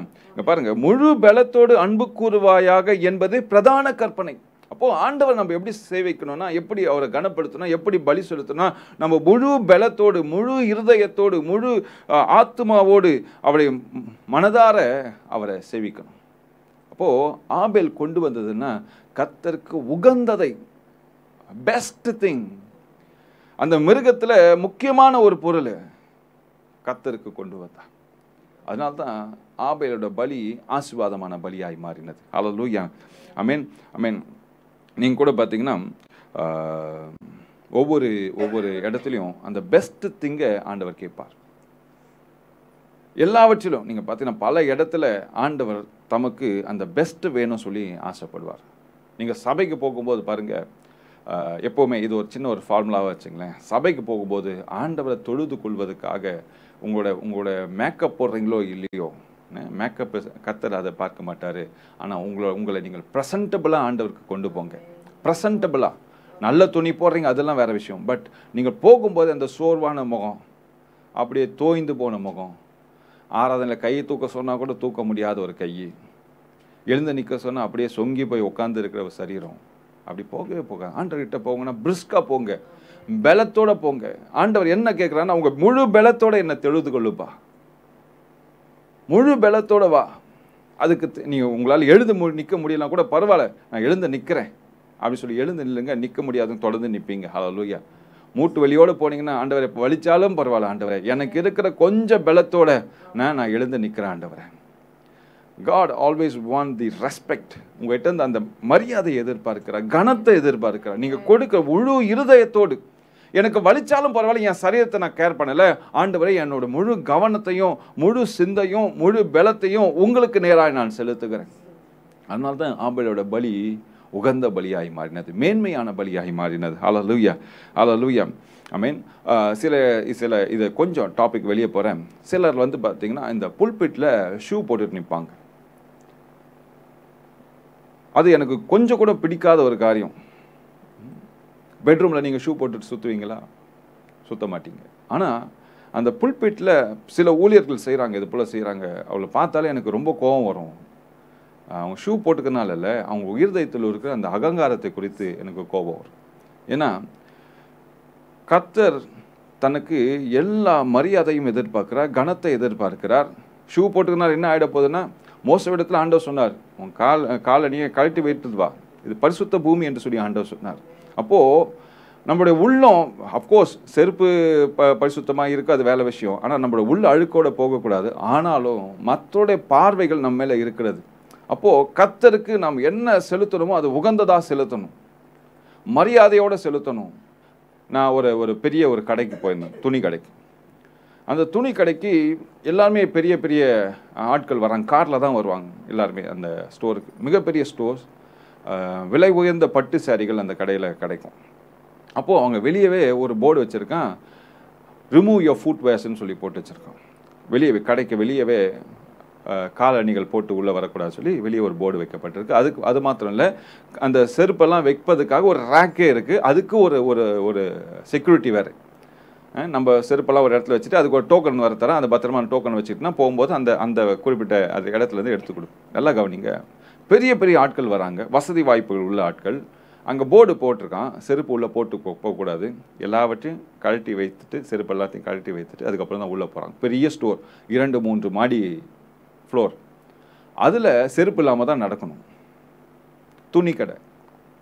அப்போ ஒரு கடைக்கு நம்ம மரியாதை செலுத்துகிறோம், அவன் சொல்கிறது அப்படியே கேட்குறோம். ஆனால் சில நேரங்களில் கர்த்தருடைய வார்த்தையை மட்டும் நம்ம மாற்றி கர்த்தர் அதெல்லாம் பார்க்க முடியாது, புதிய ஏற்பாட்டில் அதெல்லாம் கிடையாது, அதெல்லாம் முடிஞ்சு போச்சு, இப்படி கிடையாது, அப்படி கிடையாது அப்படின்னு சொல்லி பல சாக்குகளை சொல்லி கர்த்தருக்கு கொடுக்க வேண்டிய கனத்தை நம்ம கொடுக்காமல் போய்டும். நம்ம மறுபடியும் சொல்கிறேன், இருதயத்தில் தான் பரிசுத்தம் வேணும், வெளியே பரிசுத்தம் வேண்டாம்னு சொல்லி ஆண்டவர் பார்க்குறாரு. அஃப்கோர்ஸ் பார்க்குறாரு. ஆனால் அந்நிய ஜனங்கள் பார்க்கும்போது பாருங்கள் என்ன யோசிப்பாங்க, அடப்பாவீங்களா, நாங்களாம் 2 கிலோமீட்டர் முன்னாடியே வச்சுட்டு முட்டி போட்டுட்டு நடந்து போவோம், ஆனால் நீங்கள் செருப்பு போட்டு போகிறீங்களே. அப்போ அவங்களுக்கு என்ன ஒரு மரியாதை கர்த்தர் மேலே வரும்? நீ வெளியரங்கமாக நீ எப்படி வேணால் வாழலாம், ஆனால் உள்ள இருதயத்தை ஆண்டவர் சோதித்து பார்க்கிறார், ஆராய்ந்து பார்க்கிறார், உன் சிந்தைகளை பார்க்கிறார், அஃப்கோர்ஸ் பார்க்கிறார். ஆனால் மற்றவங்களுக்கு நீ என்ன விதத்தில் சாட்சியாக வாழ்ந்துடுற? கர்த்தருக்கு முழு பலத்தோடு, முழு வல்லமையோடு, முழு ஆத்துமாவோடு, முழு சரீரத்தோடு அவரை நாம் தொழுது கொள்வோம். ஹல்லேலூயா, ஹல்லேலூயா. முதலாவது மந்தையிலிருந்து கொடுத்தான், இரண்டாவது தலையீற்றை கொடுத்தான், மூன்றாவது கொழுமையை கொடுத்தான். ஹல்லேலூயா. முதலாவது கர்த்தர் சொன்ன ஃபார்முலாவை ஆபேல் ஃபாலோ பண்ணுகிறார். இரண்டாவது தலையீற்றை கர்த்தருக்கு கொடுக்கிறார். மூன்றாவது கர்த்தருக்கு உகந்ததை கர்த்தருக்கு கொடுக்கிறார். நான்காவது விஷயம் நான் புதிய ஏற்பாட்டிலிருந்து சொல்லுகிறேன்னு சொன்னேன். ஏற்கனவே நம்ம வாசித்த வசனம் தான் எபிரேயர் 11ஆம் அதிகாரம் 4ஆம் வசனம். எபிரேயர் 11:4. விசுவாசத்தினாலே ஆபேல் காயினுடைய பலியிலும் மேன்மையான பலியை தேவனுக்கு செலுத்தினான். போதும். விசுவாசத்தினாலே ஆபேல் காயினுடைய பலியிலும் மேன்மையான பலியை கர்த்தருக்கு செலுத்தினான். விசுவாசத்தினாலே அது என்னாச்சுன்னா காயினோட பலியை விட மேன்மையான பலியாய் மாறினது. எதனால? விசுவாசத்தினால. தேவன் அங்கீகரித்து கொள்ளுவான்னு சொல்லி விசுவாசித்து வந்தபடினால காயினோட பலியை காட்டிலும் ஆபேலோட பலி மேன்மையான பலியாய் மாறினது. ஹல்லேலூயா, ஹல்லேலூயா, ஆமென். எனக்கு இந்த பாயிண்ட் இந்த விசுவாசத்தை குறித்து இந்த இடத்துல பேசப்பட்ட போது என் உள்ளம் உடைந்தது. கர்த்தர் அநேக காரியங்களை எனக்கு தெளிவுபடுத்தினார். சில காரியங்களை சுருக்கமாக நான் உங்களுக்கு சொல்லி முடிக்கிறேன். நீங்கள் பார்த்தீங்கன்னா ஒரு அந்த வசனத்தை நான் பிரித்து உங்களுக்கு நான் காண்பிக்கிறேன். நீங்கள் பாருங்கள். விசுவாசத்தினாலே ஆபேல் காயினுடைய பலியிலும் மேன்மையானதை தேவனுக்கு செலுத்தினான். இரண்டாவது, விசுவாசத்தினாலே அவன் நீதிமான் என்று சாட்சி பெற்றான். விசுவாசத்தினாலே அவனுடைய காணிக்கை குறித்து தேவன் சாட்சி கொடுத்தார். விசுவாசத்தினாலே அவன் மரித்தும் இன்னும் பேசுகிறான். ஹல்லேலூயா, ஆமென். இந்த வசனம் அப்படியே இருக்கட்டும், நல்லா கவனிங்க. விசுவாசத்தினாலே ஆபேல் காயினோட பலியிலும் மேன்மையான பலியை செலுத்தினான். அப்போ இந்த பலியை கொண்டு வருவதற்கு ஆபேலுக்கு இருந்த ஒரு பெரிய ஒரு நம்பிக்கை என்னன்னா, கர்த்தர் இதை அங்கீகரித்துக் கொள்வார், கர்த்தருக்கு பிரியமானதை நான் கொண்டு வரேன், கர்த்தர் இடத்துல நான் அவருக்கு பிரியமானதை கொண்டு வருகிறேன்னு சொல்லி கொண்டு வந்தான். இரண்டாவது, விசுவாசத்தினாலே அவன் நீதிமான் என்று சாட்சி பெற்றான். அப்போனா கர்த்தர் மேல விசுவாசம் வைத்தபடினாலே அவன் நீதிமான் என்று சாட்சி பெற்றான். மூன்றாவது, விசுவாசத்தினாலே அவனுடைய காணிக்கையை குறித்து தேவன் சாட்சி கொடுத்தார். அவன் விசுவாசித்து கொண்டு வந்தபடினாலே அவனுடைய காணிக்கைகளை குறித்து தேவன் சாட்சி கொடுத்தார். நல்லா புரியும் நினைக்கிறேன் உங்களுக்கு. விசுவாசத்தினாலே அவனுடைய காணிக்கைகளை குறித்து தேவன் சாட்சி கொடுத்தார். நான்காவது, விசுவாசத்தினாலே அவன் மரித்தும் இன்னும் பேசுகிறான். ஹல்லேலூயா, ஹல்லேலூயா, ஹல்லேலூயா. நீங்கள் எப்பெல்லாம் ஆண்டவருடைய சமூகத்தில் வருகிறீங்களோ விசுவாசத்தோட அவருடைய சமூகத்தில் வாங்க. எப்போல்லாம் நீங்கள் ஜெபிக்கிறீங்களோ ஆண்டவர் இந்த ஜெபத்தை கேட்பார்னு சொல்லி விசுவாசிங்க. எப்போல்லாம் நீங்கள் உங்கள் பாவத்தை குறித்து ஆண்டவருடைய சமூகத்தில் வரீங்க, ஆண்டவர் என்னுடைய பாவத்தை மன்னித்தான்னு சொல்லி விசுவாசிங்க. எப்போல்லாம் ஆண்டவருக்காக கொடுக்குறீங்களோ இந்த காணிக்கை தேவன் ஆசீர்வாதமாய் மாற்றுவான்னு சொல்லி விசுவாசிங்க. எப்பொழுதுமே விசுவாசியாக இருங்க. நீங்கள் மரித்தாலும் உங்களுடைய பெயர் பேசப்படும். ஹல்லேலூயா, ஆமென். விசுவாசம் போதும். விசுவாசம் கர்த்தருக்கு மிகுந்த மேன்மையான பலியாக இருக்கிறது. உங்களோட உள்ளத்தில் எது மேன்மையான பலினா, கர்த்தர் மேலே நீங்கள் வைத்திருக்கிற அந்த விசுவாசமே எல்லாவற்றிலும் காட்டிலும் மேன்மையான பலியாக இருக்கிறது. ஆமென். ஆபேல் கர்த்தர் செய்த வண்ணமாய் செய்தான். கர்த்தர் என்ன செஞ்சாரோ அதை அப்படியே காப்பி பண்ணி செய்தார். கர்த்தர் தமக்கு சித்தத்தின்படி எல்லாவற்றையும் ஆர்கனைஸ் பண்ணி நேற்று தினத்தில் நடத்தினான்னு சொல்லி நம்ம நோவாலிருந்து அப்படி இயேசு கிறிஸ்து வரை பார்த்தோம். அப்போது இங்கே பாருங்கள், ஆபேலுக்கு அந்த சின்ன அதுக்கு முன்பாக எங்கே பலி செலுத்தப்படலை, யாருமே கூட இல்லை, 4 பேர் தான் அந்த உலகத்திலேயே மனுஷங்க. இப்படிப்பட்ட சூழ்நிலையில் ஆபேலுக்குள்ளாக ஒரு தரிசனம், ஒரு வாஞ்சை என்னென்னா, நான் கர்த்தரை எப்பொழுதுமே ஆராதிக்கணும். ஆபேலுக்கு சொல்லிக் கொடுப்பதுக்கு ஆள் கிடையாது, இப்படி தான் செய்யணும்னு சொல்லி தெரியாது. அப்பா அம்மா 2 பேரும் முட்டாளுங்க, 2 பேர் என்ன பண்ணாங்கன்னா போயிட்டு மரத்துலேருந்து இலையை பிச்சுட்டு வந்தாங்க. ஏன்னா அவங்களுக்கு அந்த அளவுக்கு ஞானம் இல்லை. கண்கள் திறக்கப்பட்டிருந்தாலும் சரி, அவங்க என்ன பண்ணுறாங்கன்னா தன்னுடைய நிர்வாணத்தை மூட வேண்டும் சொல்லி மரத்தில் போய் உதவி நாடினாங்க. ஆனால் கர்த்தர் செய்ததை இவனுக்கு சொல்லியிருப்பாங்க. ஆபேலுக்கு சொன்னாங்க, கர்த்தர் இப்படிலாம் செஞ்சாருப்பா அப்படின்னு சொன்ன உடனே அவன் மனசில் வாங்கிட்டு என்ன பண்ணான்னா, கர்த்தருக்கு இப்படி தான் பிடிக்கும், ஜீவனும் ரத்தமும் தான் பிடிக்கும், கொழுமை ஆண்டவர் பிரியப்படுகிறார், தலையீற்றை பிரியப்படுகிறார். ஆமென். இப்படி செய்தபடினால்தான் கர்த்தர் அந்த இடத்துல மிக வல்லமையாக பெரிய காரியங்களை ஆபேல் மூலமாய் செய்ய தொடங்குகிறார். எபிரேயர் 11 நாம் வாசிக்கிறோம். எபிரேயர் 11:6 விசுவாசம் இல்லாமல் தேவனுக்கு பிரியமாய் இருப்பது கூடாத காரியம். ஏனென்றால் தேவனிடத்தில் சேருகிறவன் அவர் உண்டென்றும் அவர் தம்மை தேடுகிறவர்களுக்கு பலன் அளிக்கிறவர் என்றும் விசுவாசிக்க வேண்டும். இன்னொரு வசனம் என் உள்ளத்தை கவர்ந்த இந்த வசனத்தை நல்லா கவனிங்க. விசுவாசம் இல்லாமல் தேவனுக்கு பிரியமாய் இருப்பது கூடாத காரியம். இது எல்லாருக்குமே நமக்கு தெரிந்த ஒரு வசனம். நம்ம அடிக்கடி சொல்லுவோம்ல, without faith it is impossible to please God அப்படி சொல்லி ஆங்கிலத்தில் நம்ம வாசிக்கிறோம். அது தொடர்ந்து நாம் வாசிக்கும் போது, ஏனென்றால் அதுக்கு பின்பாக வர முக்கியமான சப்ஜெக்ட் இருக்கு, தேவனிடத்தில் சேருகிறவன் அவர் உண்டென்றும். அப்போ நீங்கள் ஜெபிக்கும் போது அவர் உங்களுடைய ஜெபங்களை கேட்டு கொண்டு இருக்கிறான்னு சொல்லி நீங்கள் விசுவாசிக்க வேண்டும். அவர் உங்களோடு கூட இருக்கிறான்னு சொல்லி நீங்கள் விசுவாசிக்க வேண்டும். இப்போ கூட நம்ம ஜெபிக்கிறோம் இல்லையா, அநேக குறிப்புகளை சொல்லி ஜெபிக்கிறோம்ல, அந்த ஜெபத்தில் எதுக்கு நாம் சொல்கிறோம், கடைசியில் இயேசுவின் மூலம் ஜெபிக்கிறோம் சொல்லி நம்ம எதுக்கு சொல்கிறோன்னா, எல்லாவற்றையும் தேவனிடத்தில் கொண்டு செல்லும் போது அந்த பரிசுத்தமான நாமம், உன்னத நாமம், இயேசு என்ற நாமம், மகிமையான நாமத்தின் மூலமாக தான் நம்ம போக முடியும். அவர் நமக்காய் சிலுவையிலே ரத்தத்தை சிந்தி நமக்காய் ஜீவனை கொடுத்தபடினாலே நம்முடைய அக்கிரமங்கள் எல்லாம் அவருடைய நாமத்தின் நிமித்தம், அவருடைய சரீரத்திலிருந்து வடிந்த அந்த ரத்தத்தின் நிமித்தம், நமக்காய் ஏற்றுக்கொண்ட அந்த காயங்கள் நிமித்தம் தான் நம்ம ஆசீர்வாதமாய் மாறுகிறோம். நம்ம நேராக போய் நிற்க முடியாது. நம்ம எப்படி போகணும்னா, இயேசு சாமியை முன்பாக வைத்து தான் நம்ம நிற்க முடியும். அவர் நம் பாவங்களை மன்னிக்கிறார். அவர் ரத்தத்தினாலே நமக்கு விடுதலை பெற்றுக் கொள்கிறோம். அவருடைய சரீரத்தின் தழும்புகளாலே நம்ம ஆசீர்வாதமாய் மாறுகிறோம். அப்படின்னா நமக்கு மேலே அந்த ரத்தம் இருக்கப்படினால்தான் நம்ம ஆசீர்வாதமாய் இருக்கிறோம். அப்போ ஏனென்றால் தேவனிடத்தில் சேருகிறவன் அவர் உண்டென்றும் அவர் தம்மை தேடுகிறவர்களுக்கு பலன் அளிக்கிறவர் என்றும் விசுவாசிக்க வேண்டும். அப்போ இந்த ஜெபத்தில் 21 நாள் ஜெபத்தில் நம்ம என்ன விசுவாசிக்கணும்னா, கர்த்தரால் எல்லாம் ஆகும் அப்படி சொல்லி நீங்க விசுவாசித்தினாலே கர்த்தருக்கு பிரியமான பலியாய் நீங்க மாறிடுவீங்க.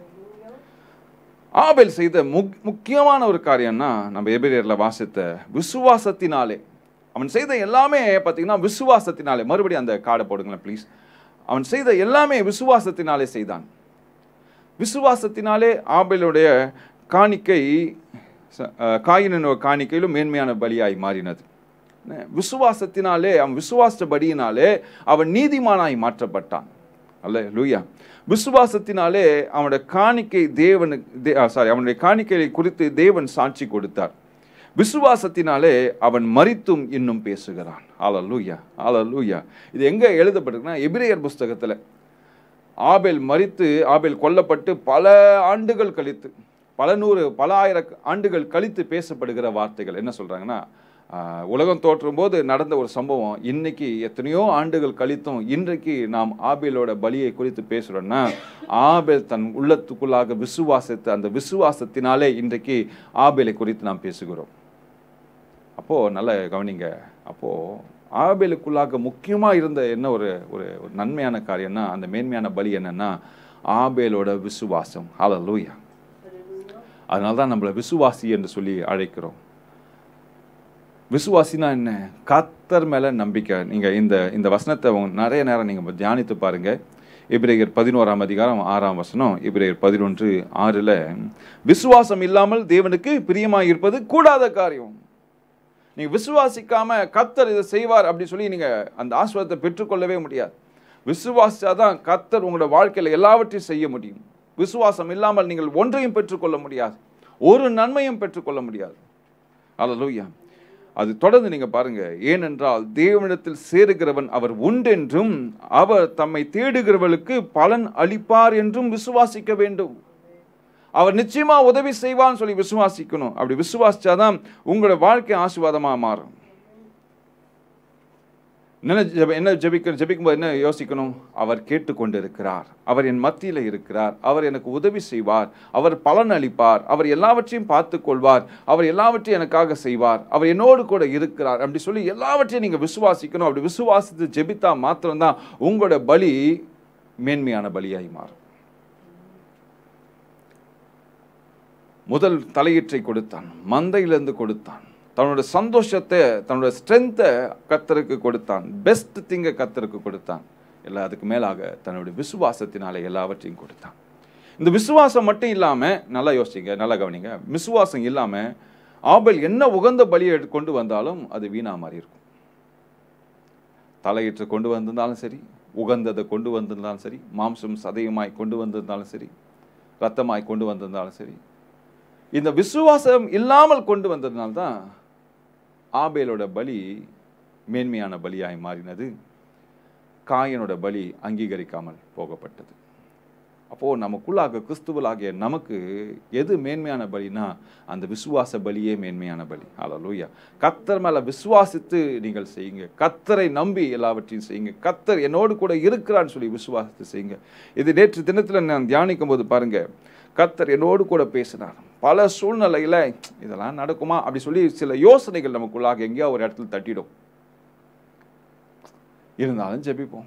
இந்த இருந்தாலும் ஜெபிப்போன்ற சாக்கு போக்கு, ஏதோ கடமைக்கு செய்கிறோம். ஆனால் ஜெபிப்போம் அப்படின்னு சொல்லி நிற்கும் போதுதான் அது விசுவாசம். கர்த்தர் செய்வார்னு சொல்லி திட்டவட்டமாக நிற்கிறோம் பார்த்தீங்களா?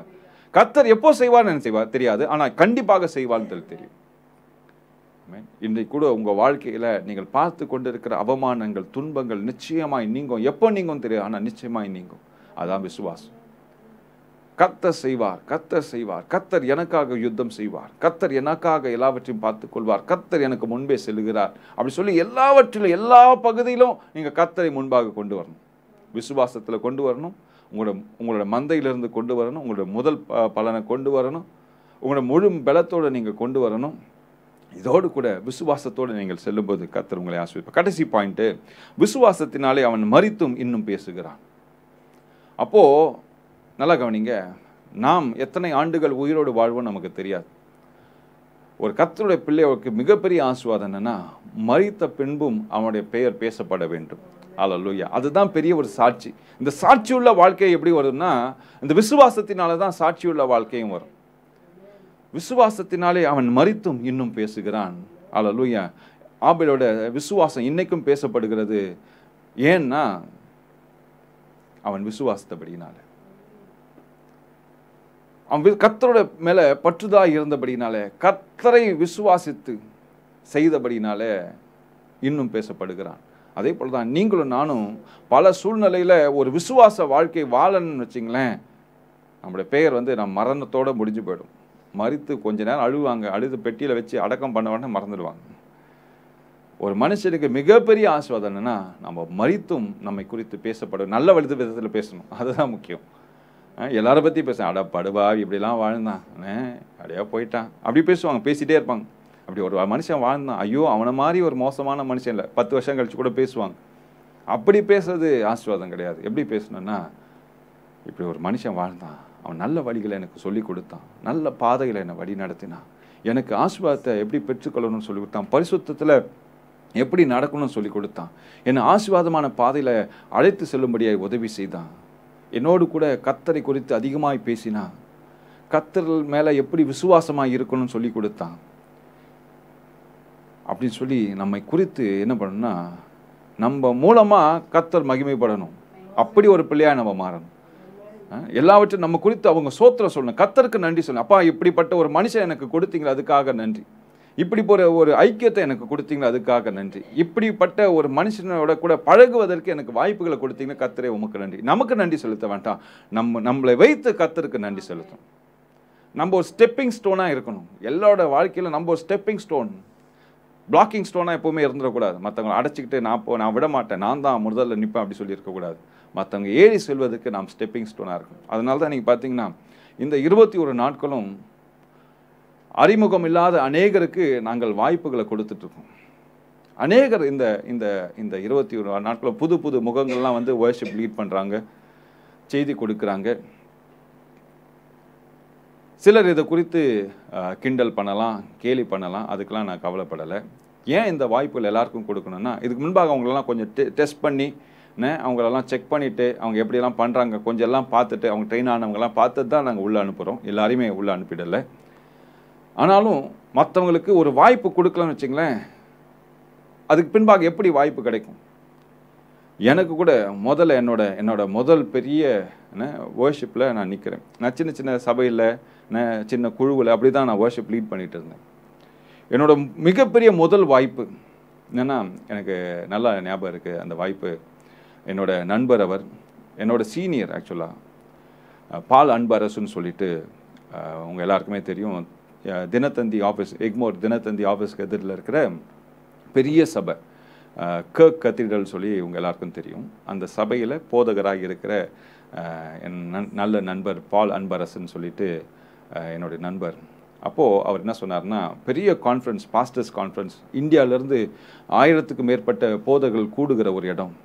அந்த கான்ஃபரன்ஸில் அவர் சொன்னார், அவர் தான் வர்ஷிப் லீட் பண்ண வேண்டியது. அவர் சொன்னார், நோபல் நான் கீபோர்டு வாசிக்கிறேன், நீங்கள் வர்ஷிப் லீட் பண்ணுங்கன்னு சொன்னார். நான் சொன்னேன், நான் எப்படி பண்ண முடியும்? நீங்கள் பண்ண முடியும், பண்ணுங்க. எனக்கு ரொம்ப ஆச்சரியமாக இருந்தது, என்னால் செய்ய முடியாதுன்னு நினச்சேன். அப்போ அவர் சொன்னார், நீங்கள் செய்யுங்க அப்படி சொன்னார். இன்னைக்கு கூட அதை நான் நினைவு கூறுகிறேன். ஏன் நினைவு கூறுகிறேன்னா, அன்னைக்கு அந்த மனுஷன் என்னை முன்னாடி தள்ளலைன்னு வச்சுங்களேன், நான் இந்த இடத்துல நிற்பதுக்கு பெரிய ஒரு கேள்விக்குறியாக இருக்கும். ஹல்லேலூயா. அன்றைக்கு யாரோ ஒருவர் என்னை முன்னாடி தள்ளினாங்க, நீ போ, நாங்கள் பின்னாடி வந்து சப்போர்ட் பண்ணுறோம் அப்படி சொன்னாங்க. அந்த வாய்ப்புகளை சேனல் 316 எல்லோருக்கும் கொடுத்து கொண்டே இருக்கிறது. ஹல்லேலூயா. எல்லாருக்குமே நீங்கள் யோசிக்கலாம், ஏன் இவங்க குடும்பமாக வந்து நிற்க மாட்டேன்றாங்க? நிறைய சேனலில் இருக்குது, எல்லா சேனல்லையும் செய்கிறது தான். ஏன் சேனல் 316 அதை செய்ய மாட்டேன்றோன்னா, என் குடும்பத்தை மேன்மைப்படுத்தணும், என் பிள்ளைகளை மேம்படுத்தணும் சொல்லி ஒருபோதும் நான் பிரயாசப்பட்டதே கிடையாது. அதுக்கு நீங்களே சாட்சிகள், பார்க்குற நீங்களே சாட்சி. அவங்களுக்கு தாளந்து இல்லை அப்படிலாம் கிடையாது. எங்கெங்கே பயன்படுத்தணுமோ என் பிள்ளைகளை பயன்படுத்துகிறேன், எங்கெங்கே என் குடும்பத்தை உயர்த்தணுமோ அந்த இடத்துல உயர்த்துறேன். ஆனால் எல்லா நேரத்திலும் உயர்த்தணும்னா கிடையாது. சிலருக்கு இந்த ஆப்பர்ச்சுனிட்டி கொடுக்கணும், சிலருக்கு இந்த ஆப்பர்ச்சுனிட்டி கொடுக்கக்கூடாது.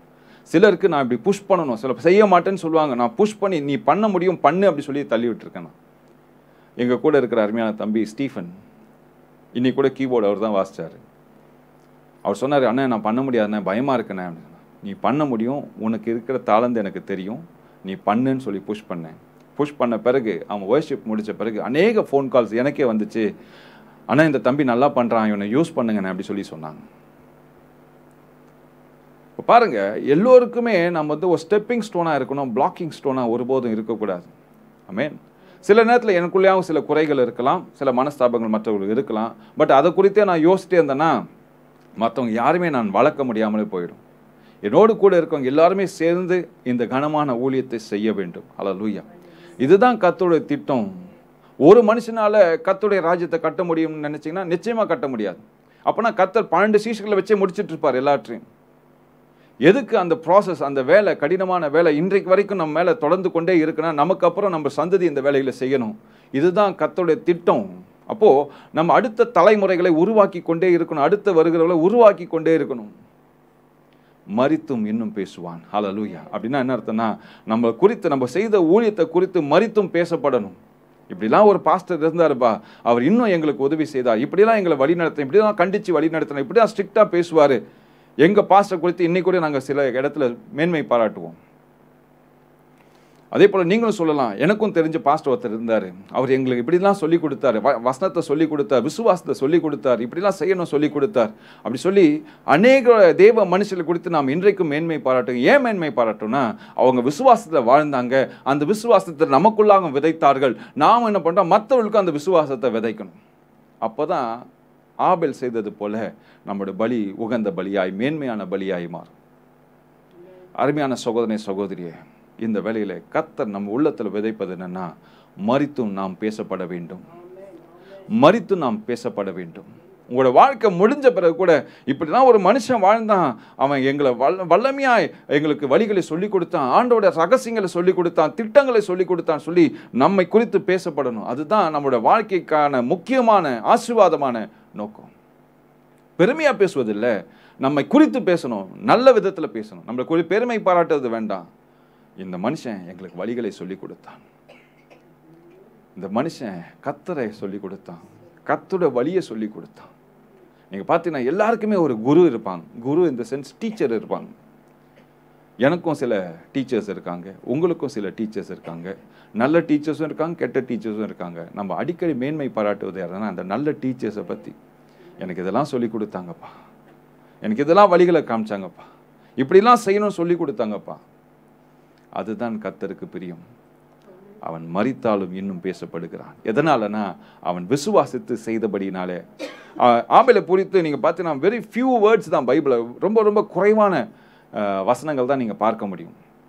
பெரிய பேக்ரவுண்ட், பெரிய ஹிஸ்ட்ரிலாம் அப்படிலாம் ஒன்றுமே கிடையாது. தாவீது பாருங்கள் எத்தனையோ புக்ஸில் ட்ராவல் ஆகுறாரு. ஆனால் ஆபேலை குறித்து இன்றைக்கும் நம்ம பேசுகிறோம். எதனால தான் அவன் விசுவாசத்தினாலே குறைந்த பகுதி, ஒரு சாப்டரில் கூட இல்லைங்க, ரொம்ப குறைவு தான். அப்படி வந்த ஒரு மனுஷனை கர்த்தர் என்ன சொல்றாருன்னா, புதிய ஏற்பாடுல அவன் மரித்தும் இன்னும் பேசுகிறான். அல்லேலூயா. அவன் ரத்தம் பேசுச்சு. காயின் கொன்ற பிறகு அந்த ரத்தம் என்ன கூப்பிட்டுச்சின்னு சொல்லி கர்த்தர் ஆபேல் கொல்லப்பட்ட பிறகு அவன் ரத்தம் ஆண்டவர் சொல்லுகிறார், அவன் ரத்தம் என்னோட பேசிச்சு. அப்போ யோசிச்சு பாருங்க, அந்த ஜீவன் கொல்லப்பட்டு போது கூட கர்த்தர் மேல விசுவாசப்படினால்தான் கர்த்தர் இறங்கி அவனுக்காக கணக்கு கேட்கிறார். எங்கப்பா அவன் தம்பி, நான் என்ன காவலாளியா? அவன் ரத்தம் என்னை கூப்பிட்டுச்சு. இந்த வேலைகளை அருமையான சகோதரியே, நாம் வாழ்ந்தாலும் சரி மரித்தாலும் சரி கர்த்தருக்காக வாழ வேண்டும். அந்த விசுவாசத்தில் வாழ வேணும். அவரை மகிமைப்படுத்துகிற மாதிரி வாழணும். இதுதான் கிறிஸ்துவனாக இருக்கிற உங்களுக்கும் எனக்கும் இருக்கிற முக்கியமான கட்டளை. அல்லேலூயா. முக்கியமான கட்டளை என்னன்னா, கர்த்தருக்காக நான் வாழணும். என் வாழ்நாள் முழுவதும் அவரை மகிமைப்படுத்தணும், அவரை கொண்டாடணும், அவரை எல்லாவற்றிலும் தலையீற்றில் அவரை நிற்க வைக்கணும். என்னோட எல்லா வாஞ்சையும் அவருக்கு கொடுக்கணும். எல்லா வசதிகளும், எனக்கு இருக்கிற வசதிகளை குறித்து நான் மேன்மை பாராட்டாதபடி கர்த்தரையே நான் மேன்மை பாராட்டுவேன். அல்லேலூயா. இன்னைக்கு உங்களோட வாழ்க்கையில எல்லாவற்றிலும் கர்த்தரை கொண்டு வாங்க. அல்லேலூயா. எல்லாவற்றிலும் கொண்டு வாங்க. நல்ல வழியில நமக்கு சாட்சிகள் நிற்கணும். அற்புதமான சாட்சிகள் நமக்கு முன்பாக இருக்கும். நிறைய மிஸ்டேக்களை குறித்து நம்ம இன்னும் பேசுறோம். ஏன்னா நம்மளை ஆசீர்வாதமான பாதையில வழி நடத்தினவர்கள், இந்தியாவுக்கு தேவனுடைய சத்தியத்தை கொண்டு வந்த மிஷனரிலாம் எவ்வளவு பாடுபட்டாங்க, எவ்வளவு நொறுக்கப்பட்டாங்க, அவமானப்படுத்தப்பட்டாங்க, வியாதினாலே மரித்து போனாங்க. ஆனாலும் இன்றைக்கும் நாம் அவர்களை குறித்து பேசுறோம். என்னன்னா, இன்றைக்கு நாம் தேவாதி தேவனை நோக்கி பார்ப்பதற்கான முக்கியமான காரணம் அவங்க தான், மிஷனரிகள் தான். அதனால தான் சேனல் 316 மிஷனரி ஊழியத்தை நாங்கள் எப்படியாவது இந்த கடினமான ஊழியத்தை தாங்கணும், அதை செய்யணும் சொல்லி பிரயாசப்பட்டு கொண்டே இருக்கிறோம். மிஷனரிகள் இல்லைன்னா இன்றைக்கு நம்முடைய தேசமே பெரிய ஒரு ஆசீர்வாதத்தை பெற்றிருக்காது. கல்வியை கொண்டு வந்தது அவங்க தான், மருத்துவத்தை கொண்டு வந்தவங்க அவங்க தான், மிஷனரிகள் தான். சத்தியத்தை கொண்டு வந்தவங்க அவங்க தான், பைபிளை கொண்டு வந்தவங்க அவங்க தான். அவர்கள்லாம் இல்லைன்னா இன்னைக்கு நீங்களும் நானும் ஒன்றும் தெரியாத பேதைகளை போல வாழ்ந்து கொண்டிருப்போம். ஆனால் கர்த்தர் அவர்களுடைய இருதயத்தில் கர்த்தருக்காக பணியாற்ற வேண்டும் சொல்லி அந்த விசுவாசம் அவளுக்குள்ள இருந்தபடினால் தான், கர்த்தருடைய ராஜ்யத்தை கட்டணும்னு சொல்லி அவளுக்குள்ளாக அந்த விசுவாசம் இருந்தபடினால் தான் கடலை கடந்து, புயல் காற்றை கடந்து, வியாதிகளை கடந்து, சுய இன்பங்களை கடந்து, பிள்ளைகளை கடந்து, குடும்பத்தை கடந்து கர்த்தருக்காக நின்னாங்க. இப்போ ரீசெண்டா நம்ம எல்லாருக்கும் தெரியும், அருமையான மிஷனரி தன்னுடைய 2 பிள்ளைகளோடு கூட காரில் வைத்து ஒரிசால கொல்லப்பட்டார்கள், எரித்து கொல்லப்பட்டாங்க. எவ்வளவு பெரிய தியாகம் யோசிச்சு பாருங்களேன். தியாகம் பெருசு, அவங்களுக்கு விசுவாசம் பெருசு. பல சூழ்நிலையில நம்ம எப்படி வாழ்றோம்னா, என் குடும்பம், என்னோட தாளந்து, நான் ஆசீர்வாதமா மாறணும், நான் பணக்காரனா வாழணும், எல்லாரும் முன்னாடி தலை நிமிர்ந்து வாழணும். நம்மளுடைய எண்ணங்கள் எல்லாம் இதையே சுத்தி சுத்தி சுத்தி வருது. ஆனால் கர்த்தர் அதை எதிர்பார்க்கல. உங்களோட விசுவாசத்தை எதிர்பார்க்கிறார், உங்களுடைய இருதயத்தை எதிர்பார்க்கிறார், உங்களுடைய முழங்காலை எதிர்பார்க்கிறார், விசுவாசமுள்ள ஜெபத்தை எதிர்பார்க்கிறார், விசுவாசமுள்ள ஊழியத்தை எதிர்பார்க்கிறார், மற்றவர்களை வழி நடத்துவதை எதிர்பார்க்கிறார். உங்களோட வாழ்க்கையில மேன்மையான பலி கர்த்தருக்கு செலுத்த வேண்டும் என்றால் உங்க விசுவாச வாழ்க்கை மிகவும் முக்கியம். ஆபேல் செய்தது போல இன்றைக்கு நீங்களும் நானும் விசுவாசத்தை மேன்மைப்படுத்தி மேன்மையான பலியாய் கர்த்தருக்கு செலுத்துவோம். அல்லேலூயா. கண்களை மூடி நாம் ஜெபிப்போம். இந்த வேளையில